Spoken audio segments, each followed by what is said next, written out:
Banjir itu disebabkan oleh 3 hal selain curah hujan yang tinggi. 1, daerah hulu, daerah hutan, daerah perkebunan beralih fungsi menjadi areal bangunan-bangunan, baik yang resmi maupun yang liar.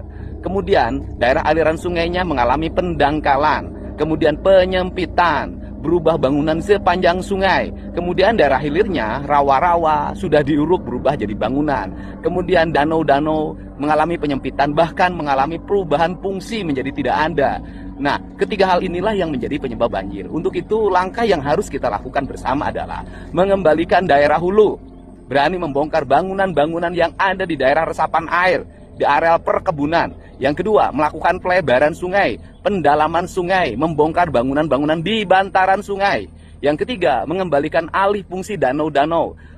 Ketiga kegiatan ini pasti mengambil resiko, tidak populer, dicaci maki, dibenci, dibully. Tapi pemimpin harus berani mengambil resiko itu. Karena tugas pemimpin itu ada saatnya. Pemimpin itu bergurat batu, artinya dia harus kukuh pada pendiriannya. Ada saatnya dia bergurat air, yaitu selalu memberikan rasa nyaman, rasa aman pada lingkungan masyarakatnya. Nah, inilah yang harus dilakukan oleh kita bersama. Untuk itu, saya minta ke Pak Wali Kota Bekasi, tidak boleh berhenti, terus melakukan perubahan-perubahan kembali fungsi-fungsi sungai untuk berfungsi. Jangan takut didemonstrasi. Bupati Bekasi, gak boleh ragu melakukan perubahan-perubahan sungai diperlebar.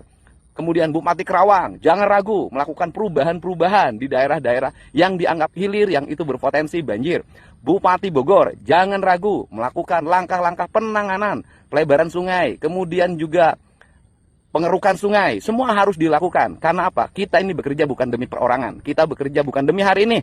Kita bekerja demi masa depan. Untuk itu, saya ucapkan selamat bekerja. Dan kemudian para bupati yang lain, yang hari ini masyarakatnya kena uruk segala macam, segera identifikasi rumah-rumah yang di daerah perbukitan, yang berpotensi longsor. Ambil langkah-langkah tegas. Kemudian, gerakan nanam pohon harus dikembalikan. Di bulan November, Desember nanti, seluruh wilayah Jawa Barat harus sentak menanami pohon dan berani melakukan tindakan-tindakan tegas. Penambangan-penambangan yang berpotensi menimbulkan longsor, merusak ekosistem, harus dihentikan. Penambangan yang legal, kemudian memenuhi prosedur, dan itu juga kebutuhan kita.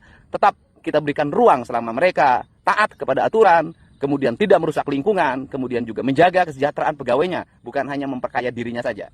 Saya ucapkan selamat, mari bekerja, selamatkan alam dan lingkungan bagi kepentingan masa depan.